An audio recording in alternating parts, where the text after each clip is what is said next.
Business Now is brought to you by the Information Technology Association of America. Business development, networking, and public policy leadership for today's IT industry. And Avaya, delivering intelligent communications for business transformation, customer service, productivity, and collaboration. And in part by Sprint, together with Nextel. Stay connected, stay informed. And in cooperation with the Corporation for Public Broadcasting, PBS, and Maryland Public Television.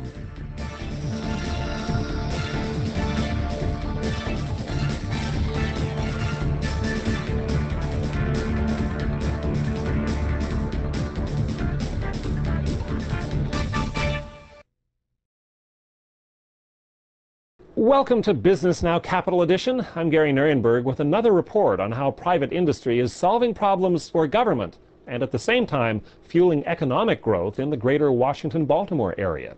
When the nation recently observed the 6th anniversary of the terrorist attacks of 9/11, government leaders were asking the same questions we all were. Are we safer now than we were 6 years ago?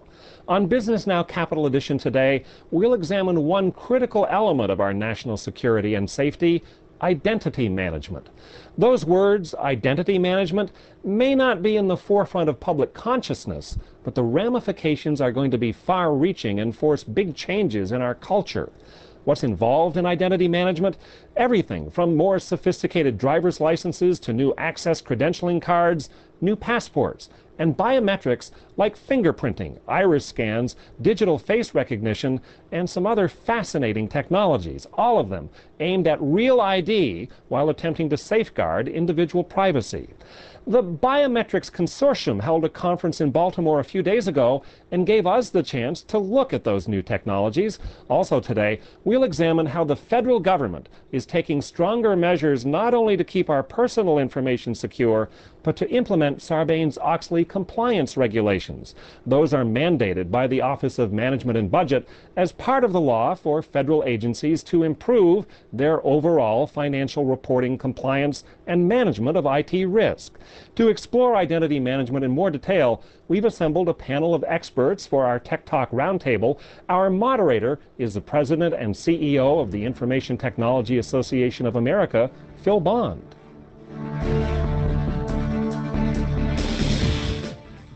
Identity management. Are people who they say they are? In the years since the terrorist attacks of September 11, 2001, that has become a critical question when people apply for a driver's license, when they cross the U.S. borders, or when they simply board a commercial airplane.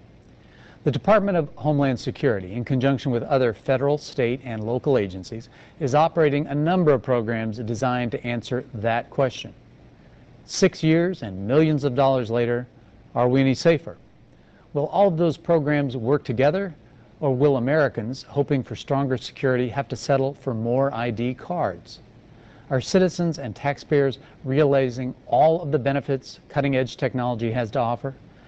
Joining us today to discuss this on Tech Talk are Kathy Kraninger, Director of the Office of Screening Coordination at the Department of Homeland Security; Gordon Hanna, Managing Director for Bearing Point's Public Sector Security and Identity Management Group; and Chris Dorbeck, Editor-in-Chief of Federal Computer Week magazine. Welcome to all of you, and let me just turn maybe, Kathy, to you first. A number of programs, as we mentioned in the introduction, which, from your perspective, an important one at DHS, what are some of the most important programs in terms of ID management that our audience ought to be aware of? Well, Phil, there are a number of identity management initiatives going on within the government today, and primarily, I think that we have to focus on the purpose behind them, and it is a risk management perspective that we're taking with these programs. And so we have to look at the environment where we are concerned about who people are and whether they're who they say they are, and how we apply that. I think the best example you noted is crossing the border. And as individuals enter the United States today by air, they are required to present a passport. That it was put into effect as part of the Western Hemisphere Travel Initiative in January of this year. At our land and sea borders today, we do not have a document requirement, and we are moving expeditiously towards alternative documents to a passport, recognizing the cultural change that is taking place at our land borders as we require people to have identification. Well, let me jump in to ask about risk management a little bit. Obviously managing the risk to the country, but I think what you're saying too is that a system, there may be a hypothetical system that would get 100% coverage in identifying that everybody is who they say they are, but that might be too costly, too slow, too whatever. So you have to balance some of those concerns. Absolutely. I would say it is a balance, not just for the security perspective, but also from the privacy side. There are a lot of people that are concerned about the federal government having a database on U.S. citizens or on everyone entering the United States, how that is used, how that information is applied. And so it is a layered approach, different accesses, different areas that people have to access to. That requires more screening than domestic travel, for example. I think that's one of the big issues that you face a lot is, yes, it's possible to screen out everybody, but how long are people going to wait in line? You need to have commerce. You need to be able to move around the country. How many, can we even afford it? The government has spent a lot of money on this U.S. visit program, which seeks to not only track when people come into the country, but also when they leave. The coming in was relatively easy because a lot of the systems and processes were at least partially in place, so they've been able to do that. It's a getting out. How do you measure when people leave? That's much more difficult. And so what we're finding is that there's also an interconnectedness of all these systems, and everyone says, well, this is technology, you just plug and play. Right. It's not quite that easy, and I think that's part of the issues that you're seeing. And I, Kathy mentioned the privacy issues. Right now, when you fly, there's already less privacy when you fly now than there was pre-September 11th. I think people are willing to give up a certain amount of that for safety. How far does that go? If you had to carry your passport with you, if any time we, God forbid, mention the national ID card, people just freak out. Right. I think DHS has done a really good job. DHS has the only, I think, legislated privacy officer, chief privacy officer, so a person who watches out just for privacy.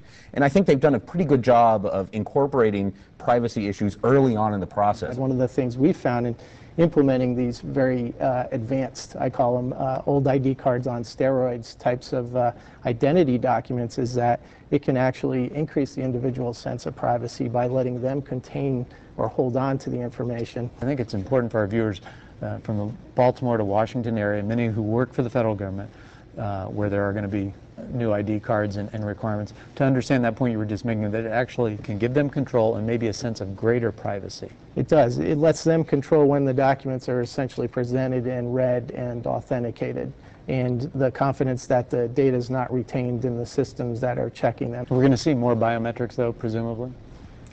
Definitely. I think, again, as it becomes more acceptable to people, as people understand how it's being used and where and why, that it will become more prolific.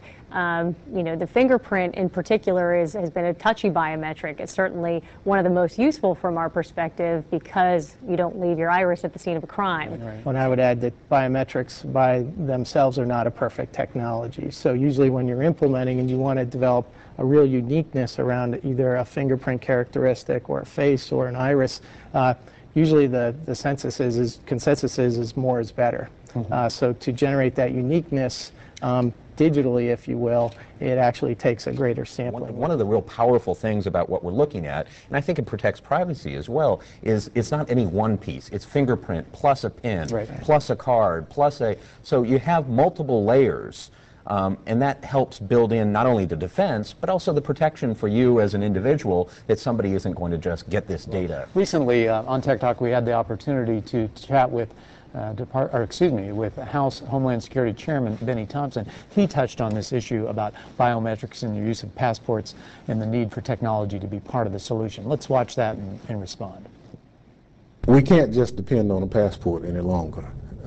We know that passports, from a biographical standpoint, is one method, but really it's biometric.